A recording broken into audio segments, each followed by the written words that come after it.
from Metropolitan College of New York, formerly the Audrey Cohen College, and an associate degree in science from Columbia Green Community College. She has been involved in social justice for most of her life. Ladies and gentlemen, I am extremely proud to welcome Patricia Okoumou. Thank you so much, Chase, for coordinating this event. Thank you guys, come. I took a little break to go to the restroom and I started recruiting people to come all the way up here. Ladies and gentlemen, thank you for coming to this wonderful event. As Chase has introduced, my name is Patricia Okoumou. I am the lady that decided on the 4th of July to give the world the best 4th of July ever. I don't do that to brag.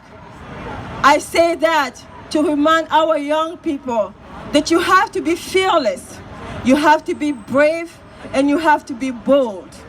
You have to be a superhero. And here, I'm going to be talking about what does it mean to be a superhero in this 21st century, in this day and age. A little background about me. I'm from the Republic of Congo, which is a country in Africa, many miles away. I got here in this country, I came in this country in 1994. I'm 44 years old now, so I've been living in the United States for over 2 decades. But as you have observed, as you have listened to other speakers, we still have a lot of problems to address, such as gun violence, women's rights, gay rights, civil liberty. Why, after all these years, we have to plead our government to address our issues? Why we have to be dealing with a bread covenant? I am going to try to break it down, and I'm going to take my time because we're living in dark ages. And what does it mean? To me, right now, it means, well, let's make some assessment, right? When we have Halloween, people go out and they look for costumes and they hit the streets. We are busy in that holiday.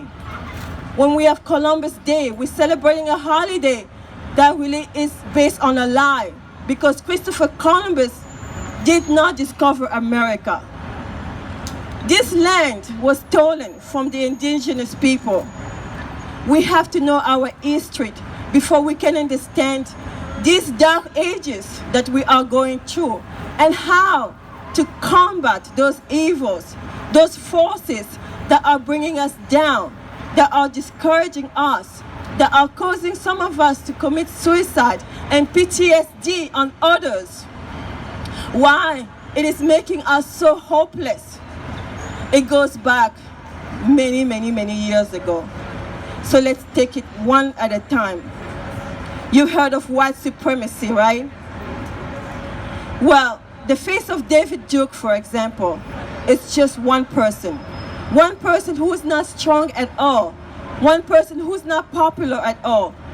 We are the popular. We are the majority. We the people make up this world, this nation, this United States.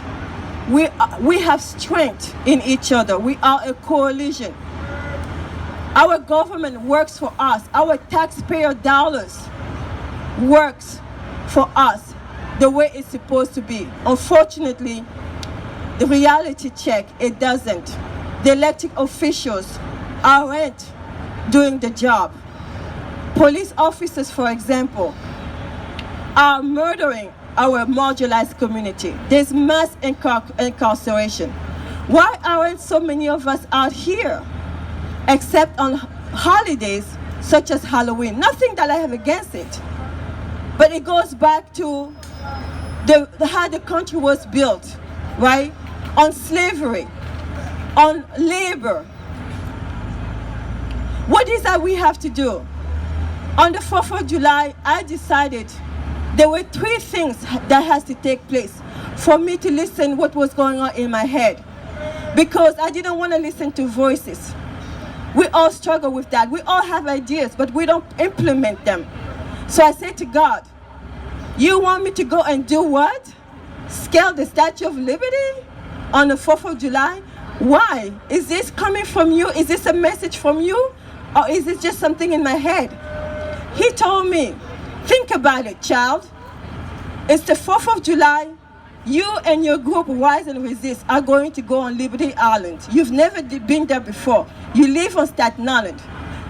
They're going to buy you a ticket. There were some of us on the ground with the t-shirt that says, abolish ICE.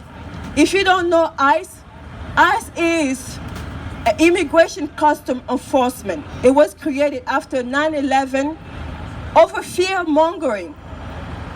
That, thank you. The idea, it was based on national security, but it was a pretext because what ICE is, it's a Gestapo. Let's label it what it is. They are raiding communities. They are creating chaos. They're perpetrating violence. That's not what we are about. We are better than that. We live in a diverse community. We are not one color, but of many colors, but one people. We have kindness in us. However, we have lost our decency when we have in our government institutions like ICE, a Gestapo. It's all Germany all over again.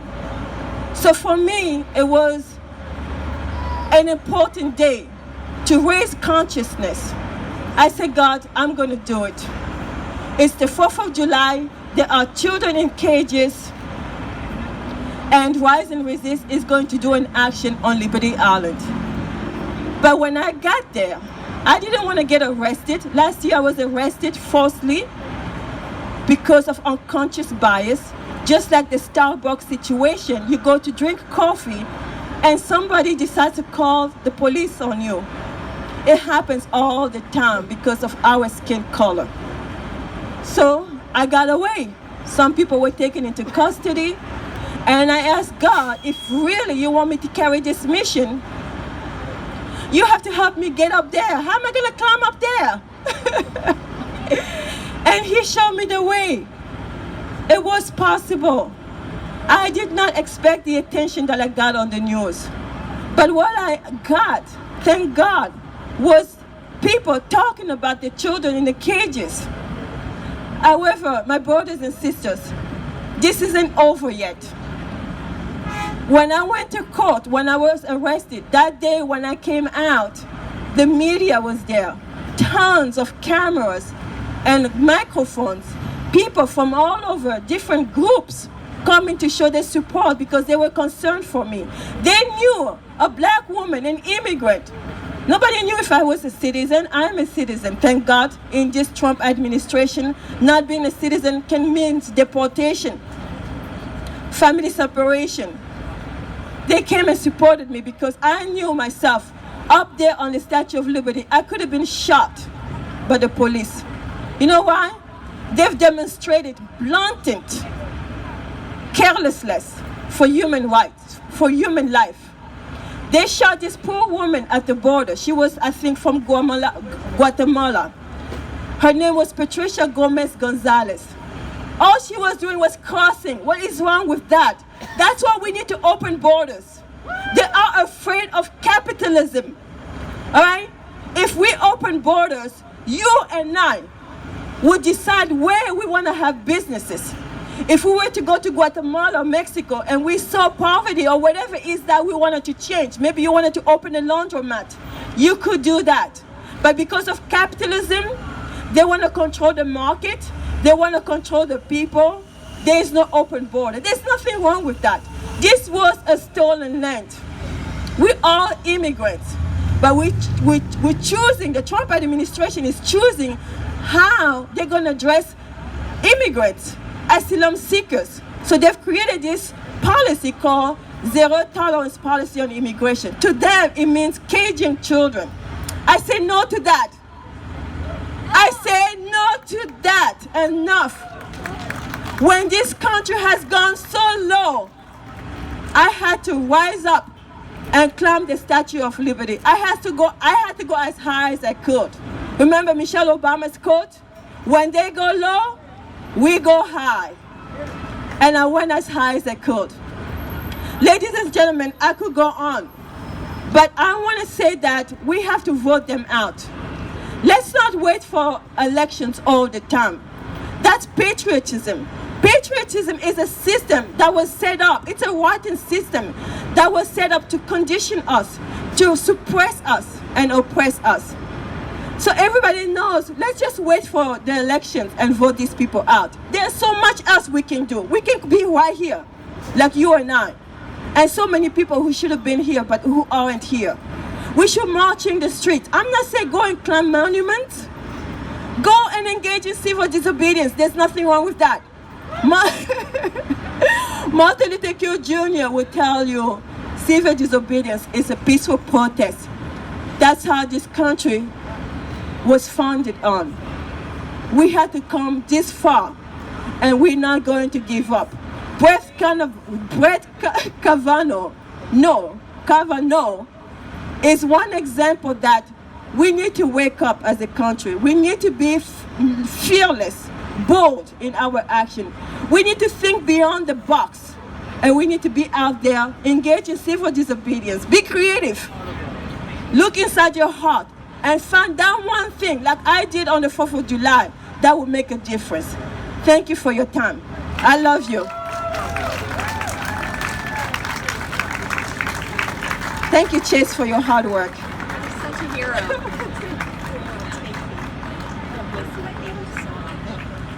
Give it up for Patricia Okoumou. Thank you so much, Patricia, for all you do. What an incredible example. You've been with us a long time today.